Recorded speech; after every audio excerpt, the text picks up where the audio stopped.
Este es el apunte que elaboré para explicar el tema de métodos de elementos finitos.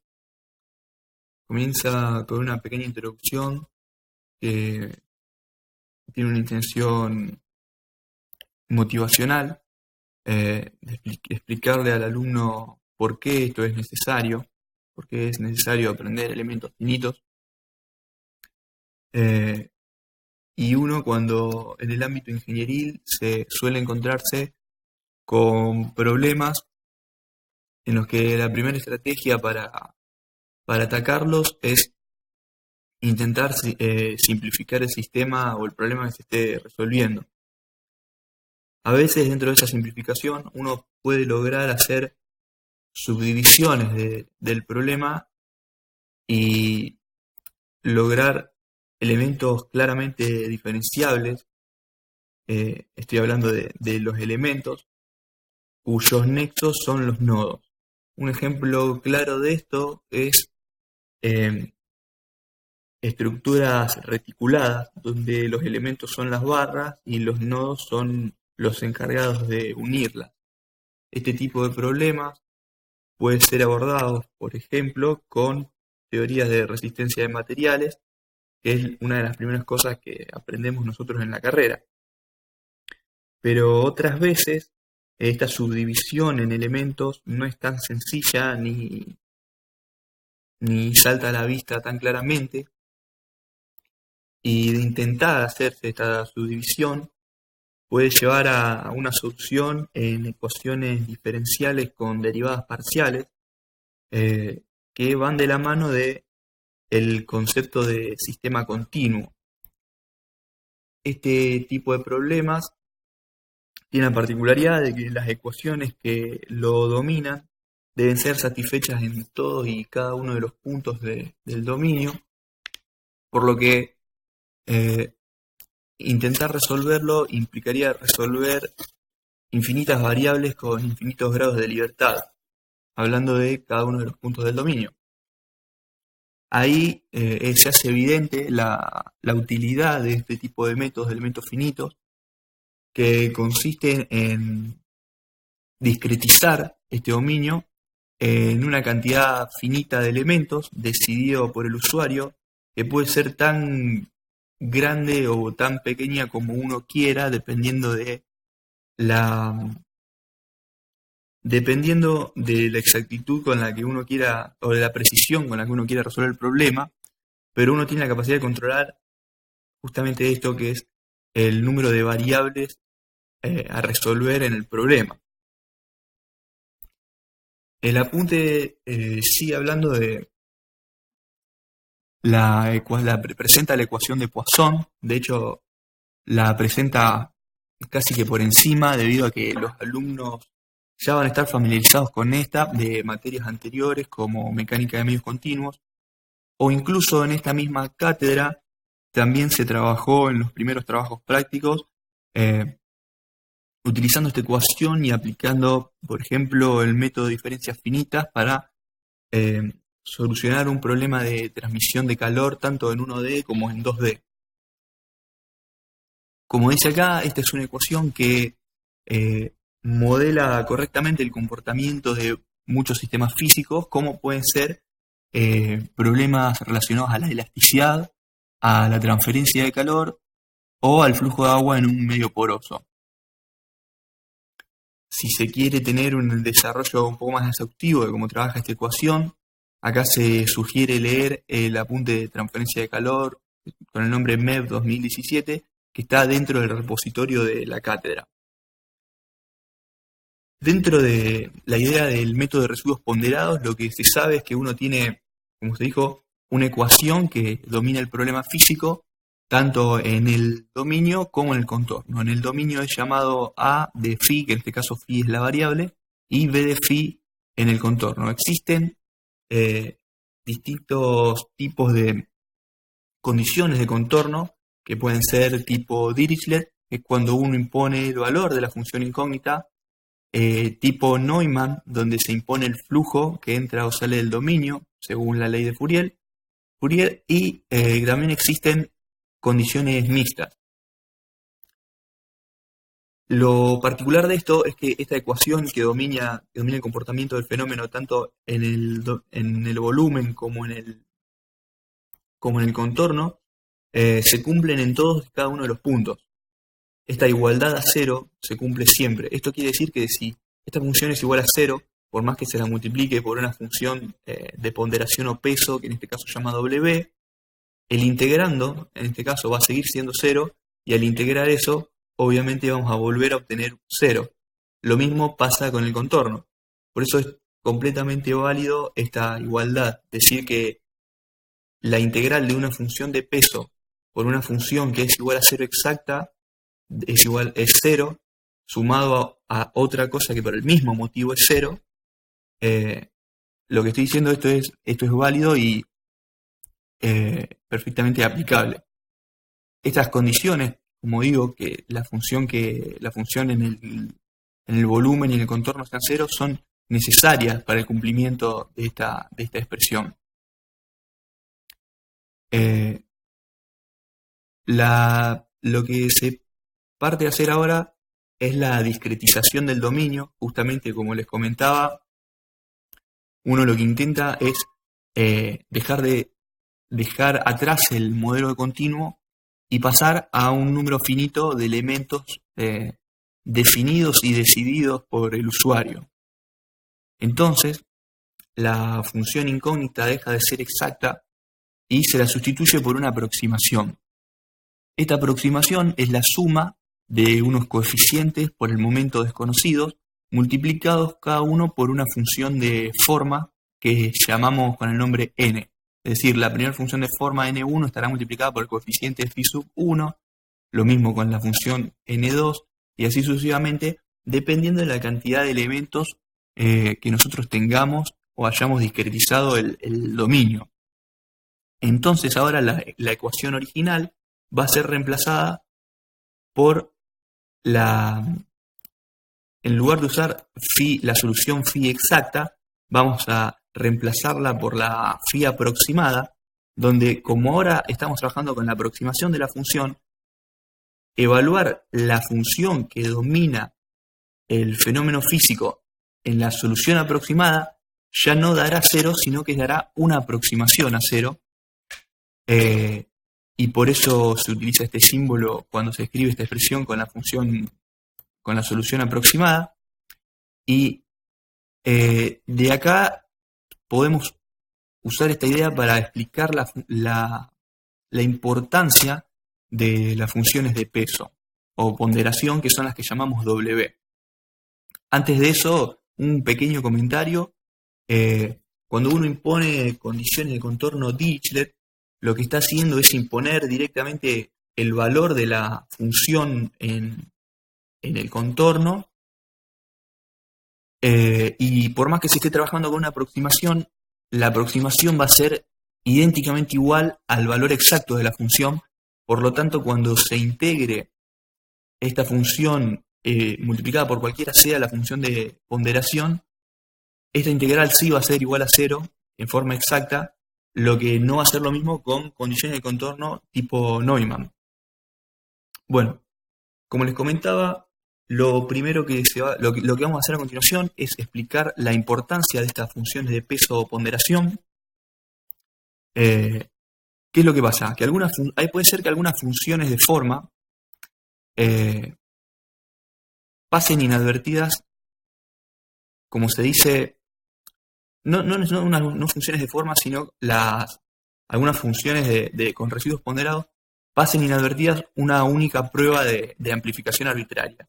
¿Qué quiere decir esto? Por ejemplo, que si una función de este tipo que estamos mostrando acá la multiplicamos por una constante, se va a amplificar de forma que al integrarla va a seguir dando cero. Entonces uno por error puede llegar a creer que estamos frente a la función solución cuando en realidad no lo es. Puede no serlo en realidad. Entonces es útil la idea de usar muchas funciones de peso diferentes. Por ejemplo, en este caso, la función original era la punteada, y al multiplicarla por la función de ponderación lineal y al integrarlo, uno ya gráficamente se da cuenta de que esto no es igual a esto, por lo tanto la integral no es 0. A lo que voy con esto es que solamente las funciones que sean más parecidas a las funciones phi solución van a ser las capaces de provocar integrales de residuos ponderados nulas.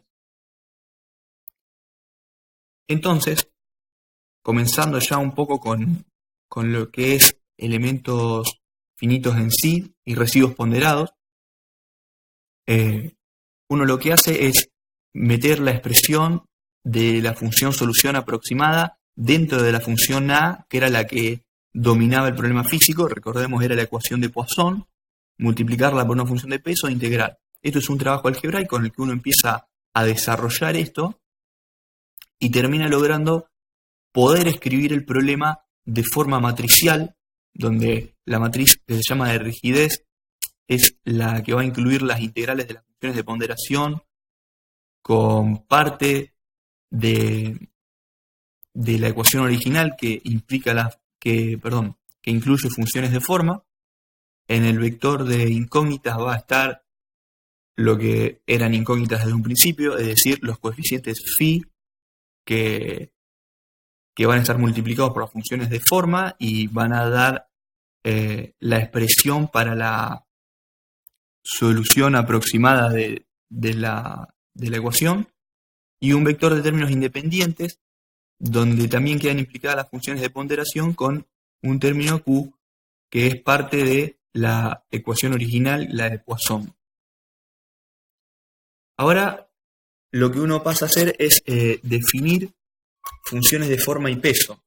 La definición de estas funciones es arbitraria, uno puede utilizar lo que más le convenga. En este caso se decidió utilizar como funciones de forma funciones seno y como funciones de peso funciones polinómicas. Y este es un caso con condiciones solo Dirichlet. Lo que se cabe destacar de este método es que las funciones de forma deben cumplir las condiciones de contorno. Esto quiere decir que, como se impusieron condiciones de contorno Dirichlet en las que la función solución debe ser igual a 0 en el contorno, entonces las funciones de forma deben cumplir esa característica. Y esto vamos a ver más adelante que es una limitación muy importante cuando uno intenta aplicar el método de residuos ponderados con funciones de forma y peso definidas de forma global. Bueno, por el momento lo que se hace es reemplazar en la ecuación, en la expresión anterior, esta que es totalmente genérica. Uno lo que hace es reemplazar la expresión que se decidió para las funciones de forma y para las funciones de ponderación dentro de esa expresión genérica. Esto, cuando lo resolvemos numéricamente, esto termina siendo una matriz con solo números. Estas son expresiones que hay que resolver. Y se llega lo mismo pasa con el sistema matricial. Este es un ejemplo en el que se utilizaron 2 elementos solamente. Esta es la expresión para n elementos. Y se llega a este sistema matricial que simplemente hace falta invertir esta matriz para obtener los valores de los coeficientes phi1 y phi2. Es lo que se hace acá y se logran estos valores. Entonces, se recuerda que la solución, lo que nosotros estábamos buscando, era el valor de la función aproximación phi, que era el coeficiente phi1 por n1 más el coeficiente phi2 por n2. n1 y n2 son funciones de forma que definimos al principio, y phi1 y phi2 es lo que acabamos de encontrar. Entonces, esta es la expresión para la ecuación, para la función aproximada. Ahora lo que vamos a hacer es hablar del método de Galerkin, que tiene la particularidad de elegir funciones de peso iguales a las funciones de forma. Antes comentamos que las funciones de forma podían ser totalmente arbitrarias siempre y cuando cumpliesen las condiciones de contorno impuestas, y las funciones de peso podrían ser otras totalmente distintas. El método de Galerkin lo que hace es elegirlas una iguales a la otra. Entonces, en este caso, por ejemplo, habíamos tomado las funciones de forma como funciones senoidales. Entonces, ahora vamos a tomar la misma función para las funciones de peso. Al ingresar esto dentro de la matriz de rigidez, la particularidad es que se logra una matriz simétrica. Esto que vemos acá no es más que una matriz con números. Estas expresiones deben ser resueltas. Lo mismo va a pasar con el vector de términos independientes. Y volvemos a solucionar el problema para dos elementos. Vemos que la matriz de rigidez que logramos es simétrica. Se invierte esta matriz para obtener los coeficientes phi sub 1 y phi sub 2. Y una vez logrados, se ingresan estos valores dentro de la función aproximación para phi, lo mismo que hicimos en el caso anterior, y se multiplica por la función de forma que estaba predefinida, es lo que elegimos al principio del problema.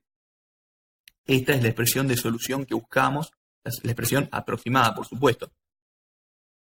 Ahora, simplemente como la ecuación diferencial para el problema 1D era con condiciones oro Dirichlet, era muy sencilla, tuvimos la posibilidad de resolverla de forma analítica. Esto en general no es posible, por eso también hablamos al principio sobre la importancia de este tipo de métodos que permiten resolver estos problemas con una precisión en general elegible por el usuario. Pero bueno, en este caso tuvimos la suerte de estar trabajando con un caso 1D, condiciones oro-Dirichlet, que nos permiten también resolver la ecuación diferencial de forma exacta. Para poder comprender, para poder comparar los métodos aproximados con el método exacto y sacar algunas conclusiones respecto a los errores que estos están ingresando dentro de la resolución. Esta gráfica que vemos acá, la curva negra, que es esta de acá, es la solución analítica, la roja punteada es la de Galerkin y la roja es la de método de residuos ponderados arbitrario, es decir, con funciones de forma y peso que elegimos al azar. Lo que se puede ver notoriamente es la mejor aproximación que da el método de Galerkin, en la curva roja, respecto a otra de residuos ponderados, y por eso el método, por eso y otras cosas, el método es tan difundido y conocido dentro de los métodos de residuos ponderados. Dentro del planteamiento general del problema, esta ecuación que ya habíamos nombrado anteriormente, una cosa a tener en cuenta es que podríamos decir que están injustamente repartidas las condiciones de derivabilidad que se le exigen a las funciones. ¿Por qué? Porque la función phi, que es nuestra función incógnita, aparece derivada dos veces. Esto, como dice acá, exige continuidad C1 para esta variable, por lo que las funciones de forma también deben cumplir ese requisito. Recordemos que la función aproximación está compuesta por coeficientes, la suma de funciones de forma multiplicado por sus correspondientes coeficientes. El valor de K, que para muchos problemas que resolvemos, que incluso resolvieron los alumnos durante los primeros trabajos prácticos, era un valor constante. En este caso no necesariamente debe ser así, y como vemos aparece derivado una vez. Esto exige que K sea continua, es una continuidad C0. Este es un problema cuando el dominio de análisis contiene varios materiales con propiedades diferentes. Les reitero, por ejemplo, los alumnos resolvieron problemas donde K era una constante y al derivarla uno se encontraría con que da el valor idénticamente igual al nulo, ya representaría un problema. Es decir, no podía ser atacado directamente con este método tal y como está. Y por último, W no está afectado por ninguna derivada. Es decir, la función phi necesitaba ser derivada dos veces, mientras que W no era derivada ninguna. Esto es, como digo, una injusta repartición de condiciones de derivabilidad, y uno puede pasar por un método que se llama proceso de debilitación y llegar a una expresión donde estas condiciones están repartidas de otra forma, y Vamos a verlo un poco mejor de forma gráfica. Por ejemplo, si uno quisiese encontrar el área debajo de esta curva, lo que puede hacer es integrar B respecto a U, o lo que puede hacer es multiplicar U por B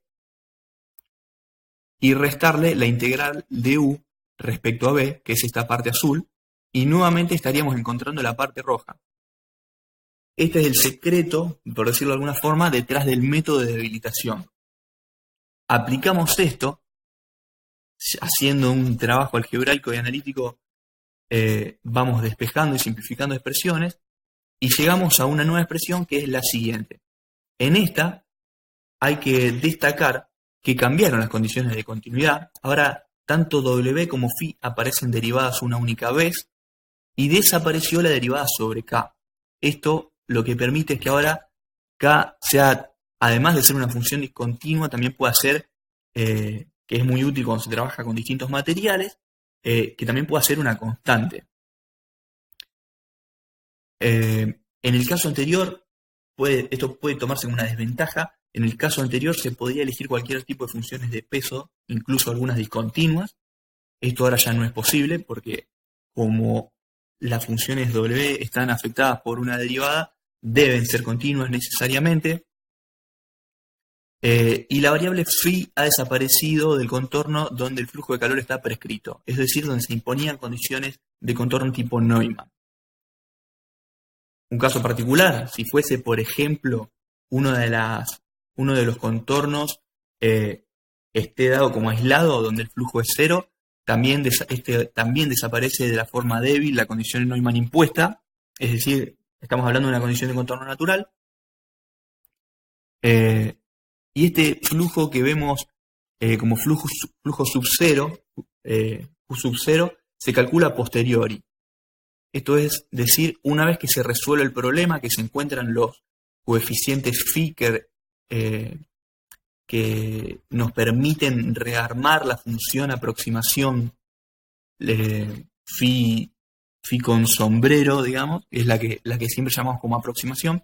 Una vez obtenidos estos coeficientes, recién ahí es donde podemos calcular este flujo Q sub cero.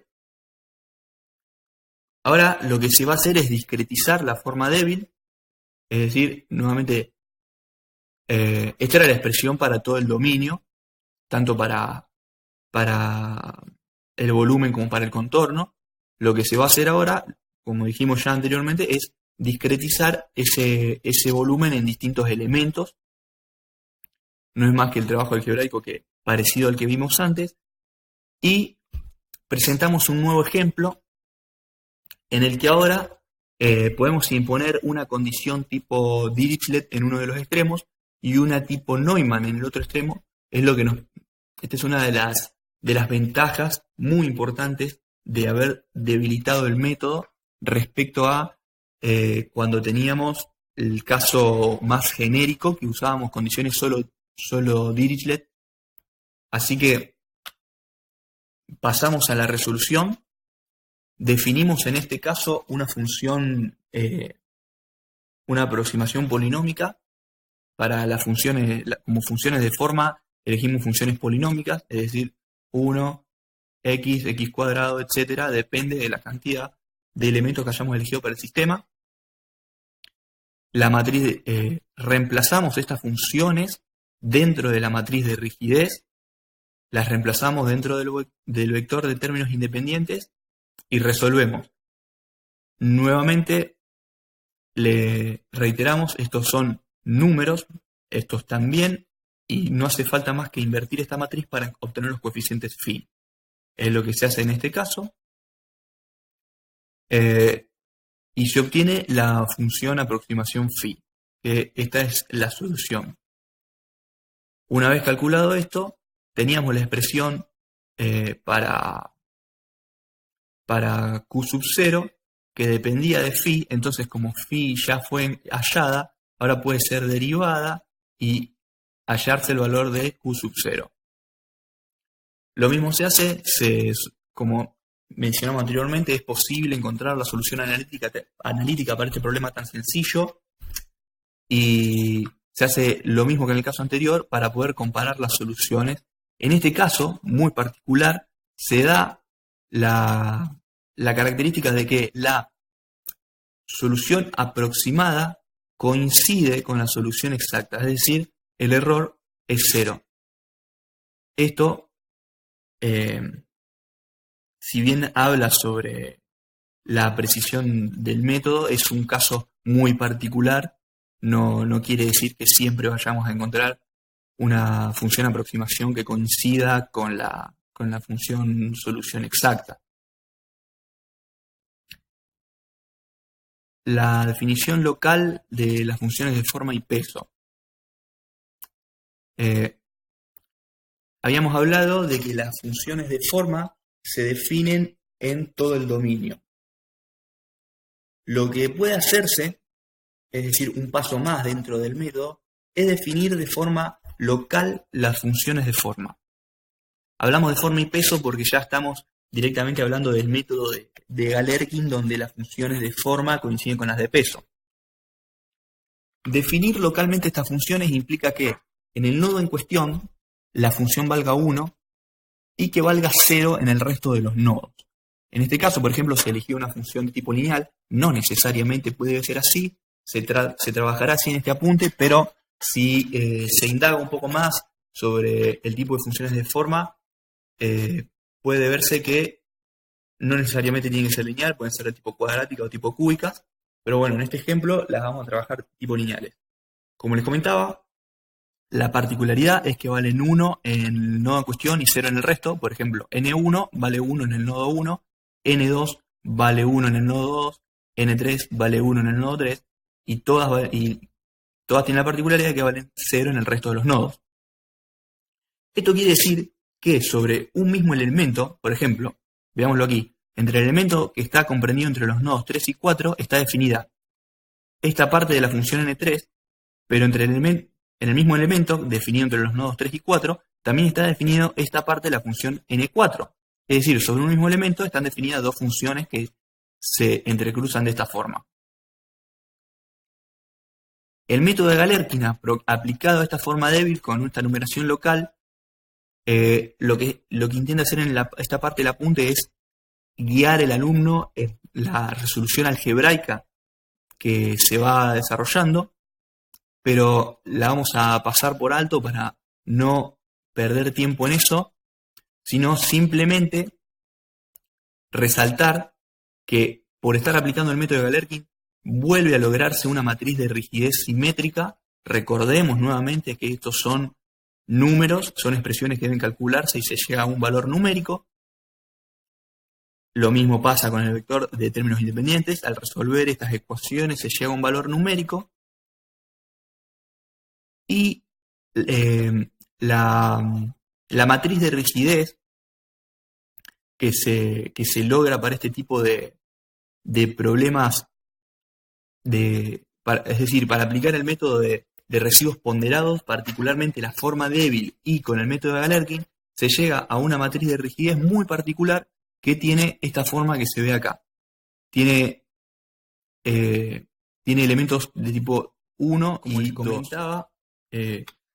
Puede verse claramente la simetría de la matriz de rigidez aplicada cuando se aplica el método de Galerkin al método de residuos ponderados en su forma débil. Y una particularidad de esta matriz es que tiene determinante nulo. Quiere decir que tal y como está no va a poder resolverse el sistema, es decir, la matriz no se va a poder invertir. Como mencioné, en casos anteriores, las funciones que se elegían como funciones de forma cumplían las condiciones de contorno tipo Dirichlet impuestas. Y esto era casi un limitante que presentaba el método. En este caso, las condiciones de contorno tipo Dirichlet no aparecieron, por así decirlo, dentro de esta expresión. Entonces lo que se hace es lo que se denomina reducción del sistema. ¿Qué quiere decir? Una de las incógnitas se elimina, o dos de las incógnitas si se tiene dos condiciones tipo Dirichlet, pero en este caso, reiteramos, habíamos elegido una tipo Dirichlet y otra tipo Neumann. Al principio acá. Una era tipo Dirichlet, la otra era tipo Neumann. Entonces, volviendo a la expresión que habíamos hallado, es esta de acá. ¿Qué quiere decir? Que phi sub 1 ya no es una incógnita, sino que es un dato, porque es un valor que le estamos imponiendo a nuestra función incógnita por la naturaleza de la condición de tipo Dirichlet. Entonces todo lo relacionado con esta incógnita phi sub 1 se va a eliminar de nuestro problema. Como digo, esto implica la reducción del sistema, es decir, se elimina esta fila junto con esta otra y nos quedamos con un sistema, en este caso, 2×2. Es lo que pasamos a ver acá. Lo que sí hay que tener en cuenta es que ahora, en el vector términos independientes, los valores correspondientes a phi sub 1 siguen influyendo. Es decir, se elimina la primera fila, pero el -1 multiplicado por phi sub 1 pasa a estar de este lado de la ecuación y aparece en el vector de términos independientes. Es lo que vemos acá. Pasa como más k sobre L sub e multiplicado por phi sub 1, que es un dato, y lo tenemos acá. Lo mismo pasa con esta parte, con la tercera fila, solamente que como acá hay un 0, no influye en lo más mínimo. Y ahora sí, tenemos la capacidad de invertir esta matriz que ya no tiene determinante nulo y averiguar los valores de los coeficientes phi sub 2 y phi sub 3. Recordemos, phi sub 1 es el valor que le impusimos a la función, aquí lo dice. Y así ya obtenemos el valor de la función aproximación en cada uno de los nodos en los que discretizamos el sistema. Lo que se hace ahora es cómo, con un poco de intuición, cómo uno puede pasar de esta forma que tenía la matriz para un sistema 3×3 a un sistema, digamos, n por n. Lo que sabemos es que la matriz va a ser simétrica, así que respeta su forma original, teniendo elementos tipo 1 y tipo 2, y como les digo, respeta la forma que encontramos acá, teniendo 1 menos 1, menos 1, 2 menos 1, y en el último renglón menos 1, 1. Esto se respeta acá. Tenemos 1 menos 1, menos 1, 2 menos 1, menos 1, 2 menos 1, menos 1, 2 menos 1. Así hasta completar la matriz y en el último renglón menos 1 y 1. Y lo mismo con el vector de términos independientes. Ahora lo que pasaríamos a hacer es la reducción de la matriz, lo mismo que les comentamos en el primer ejemplo. Acá hay algunas observaciones. Por ejemplo, las funciones de forma y peso pueden ser del tipo lineal, lo que hace que la integración sea sencilla, porque uno termina encontrando triángulos, cuando gráficamente los ve como triángulos y es fácil integrarlos. Es fácil encontrar el área debajo de la curva que define un triángulo. La simetría de la matriz facilita la tarea de resolución matricial, implica un menor costo computacional. Los resultados son los valores nodales de la función aproximación. En este caso, sí es posible mejorar la precisión de los mismos aumentando el número de elementos, es decir, haciendo una malla más fina.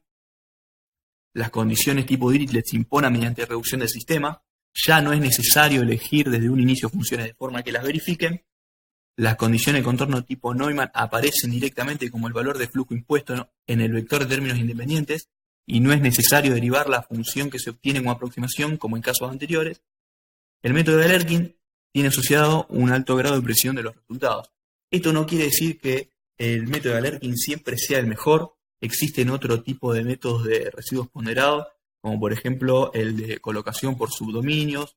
Hay muchos, pero como les comento, no quiere decir que siempre sea el mejor. Y por último, no quiere decir que sea el ejemplo práctico y de aplicación, se elige mostrar uno de los trabajos prácticos que solía tomarse durante el cuatrimestre.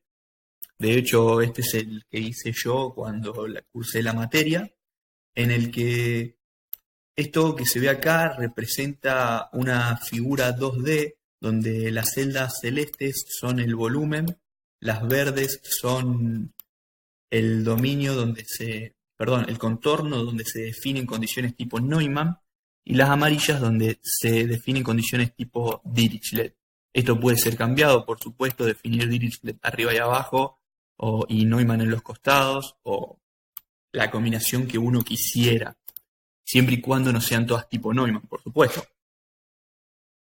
Esta hoja de cálculo trabaja con el método de diferencias finitas, si bien no es el método de residuos ponderados según Galerkin que estuvimos viendo en el ejemplo.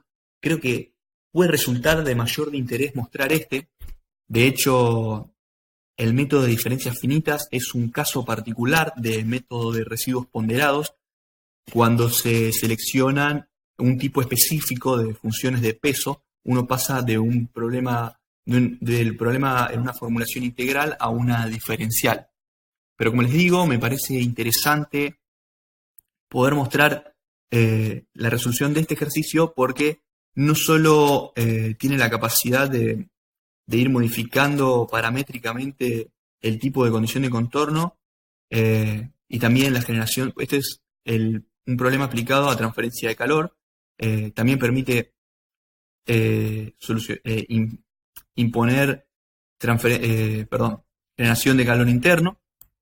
Y como les digo, me parece interesante analizarlo debido a que no solo analiza regímenes permanentes, que es lo que vimos durante todo el apunte, sino que también analiza el transitorio. Uno grabó macros que mediante la aplicación, como les digo, del método de diferencias finitas, uno puede hacer que esto avance un cierto intervalo de tiempo. El tiempo, hay un contador y a medida que avanzamos el tiempo va registrando en qué instante de tiempo nos encontramos y muestra las temperaturas actuales de la pieza y una gráfica de la misma. Esto puede hacerse avanzar un intervalo X que uno quisiera de tiempo, dejarlo calculando, permitir que las temperaturas avancen. Ahora lo voy a cortar para mostrar el cambio en la gráfica.